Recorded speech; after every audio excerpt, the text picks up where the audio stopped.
The Lord be with you. And with your spirit. A reading from the Holy Gospel according to Saint Mark. Glory to you, O Lord. Jesus left the district of Tyre and went by way of Sidon to the Sea of Galilee, into the district of the Decapolis. And people brought to him a deaf man who had a speech impediment, and begged him to lay his hand on him. He took him off by himself away from the crowd.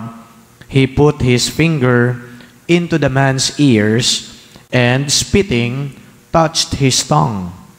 Then he looked up to heaven and groaned and said to him, Ephata, that is, be opened. And immediately the man's ears were opened. His speech impediment was removed, and he spoke plainly. He ordered them not to tell anyone, but the more he ordered them not to, the more they proclaimed it. They were exceedingly astonished, and they said, He has done all things well. He makes the deaf hear and the mute speak. The Gospel of the Lord. Praise to you, Lord Jesus Christ. Of course, I want to greet you happy Valentine's Day. Well, I would assume that restaurants and other establishments are filled with people today because of, well, the celebration of Valentine's Day. Well, unfortunately for us, you look around, kukunti tayo dito sa simbahan, di ba? Because almost always, Valentine's Day is associated with romantic love. Kaya konti tayo dito sa simbahan dahil hindi tayo mga romantic. Yan ang ating conclusion doon. O di kaya, para sa mas harsh na description, wala tayong date. Kaya andi dito tayo. But then again, I would like to emphasize that we should actually just go beyond romantic love. I guess when we speak of Valentine's Day, especially in the context of spirituality, we speak of love in general. And to be more specific, since I mentioned about love in the context of spirituality, we speak of love that is the love of Christ. Ang pag-ibig po ay may iba't ibang uri. Meron pong eros, di ba? Ito po yung pag-ibig na namamagitan sa, of course, magsing-irog. Pwede mag-asawa, pwedeng mag-boyfriend-girlfriend, and we call it romantic love. It's a passionate love. Meron din namang love that exists between friends. At meron ding syempre na love, yung tawag natin dito ay agape. That is what is referred to as the Christian love. Ito yung unconditional love. And when we speak of agape as unconditional love, we look up to Jesus because His offering of Himself is unconditional. Wala naman siyang hininging kapalit sa atin. Basta ipinagkaloob niya at inialay niya ang sarili niyang buhay upang tayo ay magkamit ng buhay na walang hanggan. So that is the Christian context of love. Kaya palagay ko, kapag Valentine's Day, tayo po na mga Katoliko ay dapat mag-focus din sa ganitong uri ng pagmamahal. Paano ba natin maibibigay, maiaalay ang sarili natin sa ating kapwa na hindi naman tayo humihingi ng kapalit?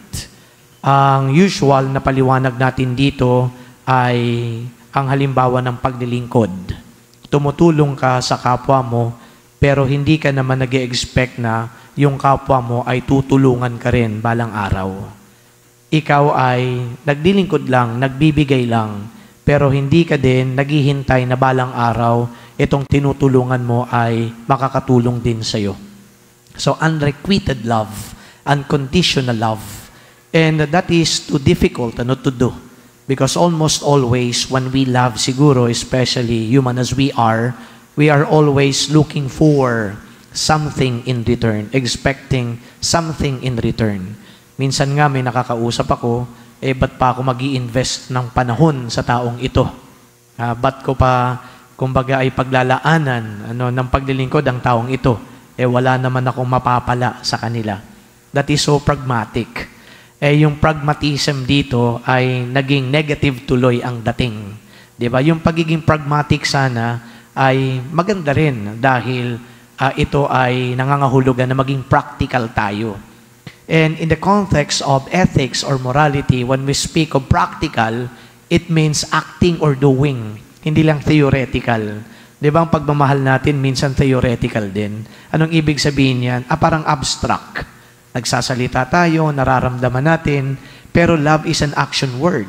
Kaya yung pagiging pragmatic sana, pagiging practical, it behooves us to do something concrete. Di ba? Yun pong ibig sabihin ng love. It's not just a feeling or emotion. It is not just an abstract thing, but it is something concrete. Kaya yung word na service, yun po ang pinupunto ng love. Maglingkod ka. Di ba? Magbigay ka. Mag-alay ka ng buhay mo. However, yung pagiging pragmatic natin dito in the sense of being concrete, in the sense of acting, ay minsan nababahiran din ng criticism. Ano yung criticism nila? Nagiging martir ka na. Ba't ka ba nagsasakripisyo pa para dyan? Ba't ka ba nagtitiis para dyan? Ba't pabigay ka ng bigay para sa Kanya? Tingnan mo tuloy ang nangyayari sa'yo. Di ba? So parang yung pagiging pragmatic, yung pagiging practical, which is the way, a way of doing or acting, nabahira na ng negative sense. Bakit daw naglalaang ka pa? Kasi ganun talaga yung love. Di ba? Wala ka namang hinihinging kapalit. Wala ka namang ina-expect. Wala kang hinihintay. Wala ka din talagang inaasahan na ibibigay sa you later on. That is giving, giving, giving. It is an outward movement. Love is not something that is remaining just inside of us to be felt. It should be an outward thing. Diba? So yun po ang ibig sabihin din ng love. Another nuance yan. An outward reality. You give it to make it true love. You share it to make it real love, authentic love. Kapag nandito lang, kasi nararamdaman natin, mukhang hindi yan yung totoong love. Kasi babalikan natin ulit yung sinabi ko, when Christ was nailed in that cross, it's all about giving life to humanity so that humanity may have eternal life, may gain salvation. Ayun yung object ng love or objective rather ng love, yung goal ng love, ano yun? Yung goal ng love is not the satisfaction of the self. The goal of love is to satisfy the other, to make the other happy. Okay? Yun po ang ibig sabihin nun. So, hindi lang yung tipong nakaramdam tayo ng galak, nakaramdam tayo ng satisfaction dahil meron akong na-express sa Kanya. That is quite selfish. Hindi yun ang love.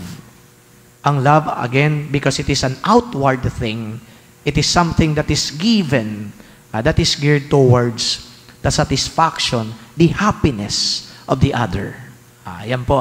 Kapag hindi po naging happy yung other, hindi po totoong love yan.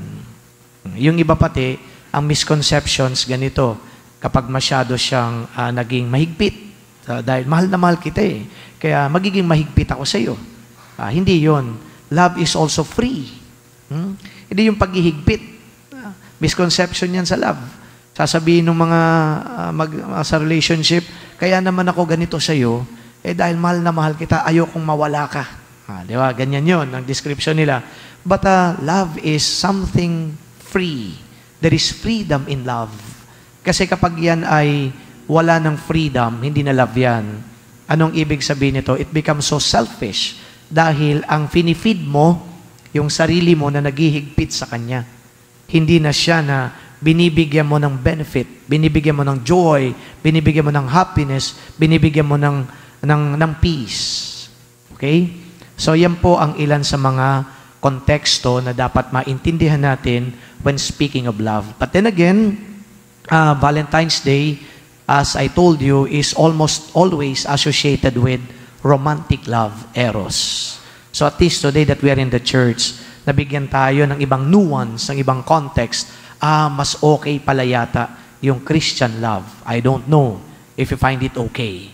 But sometimes, yung eros, yung erotic love, romantic love, may become too toxic. Kasi yung erotic love, ando dun yung kabaliktaran doon sa sa sinasabi kong agape. Sa erotic club, ando doon yung possession, nando doon yung parang wala kang freedom. Kasi ang objective noon sa erotic club, satisfaction of the self and not of the other. Okay? Ngayon naman ay lumipas tayo doon sa, we go beyond this Valentine's Day, pero maganda din puntuan yung first reading. No, first reading. It's all about the tree of good and evil, or the tree of knowledge that was forbidden at to be eaten. Okay? Yung nga lang, ito ay nalabag nila, natukso. Okay? Kaya kinain nila. Ngayon, na-feel nila yung guilt. Ano yung kasalanan dito? Ang kasalanan dito, the first sin actually that entered humanity is the sin of disobedience. Lagi po natin tatandaan yan, the sin of disobedience. Yan ang unang-unang pumasok. Actually, the essence of sin is disobeying God's laws. Yan po yung ibig sabihin yan. So, there are these laws that God gave us, and yet, out of the hardness of our heart, siguro, pati na rin ang hardness of our, yung ulo natin, matigas yung ulo, kaya tayo nag-disobey.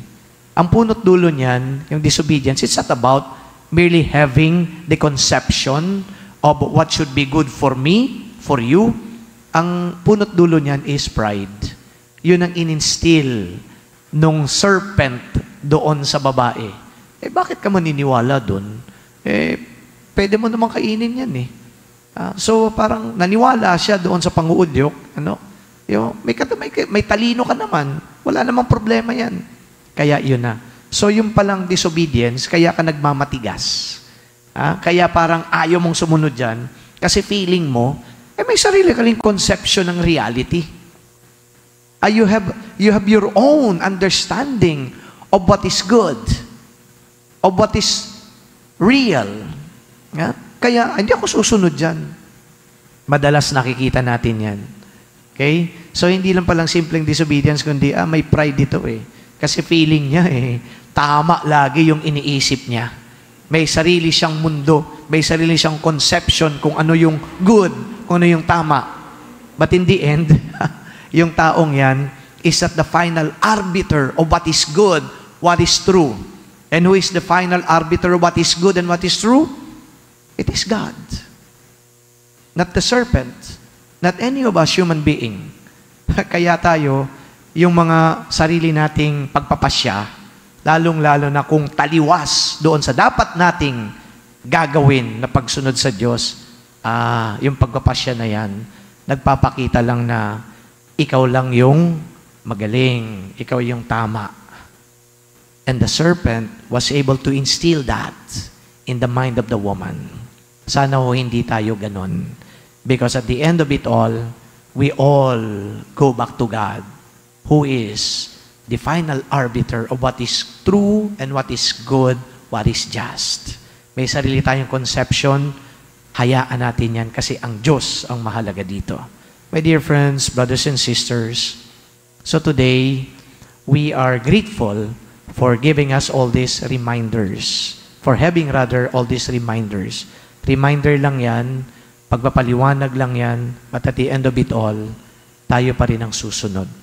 So may the grace of God be in us so that we may always be obedient to His will. Amen.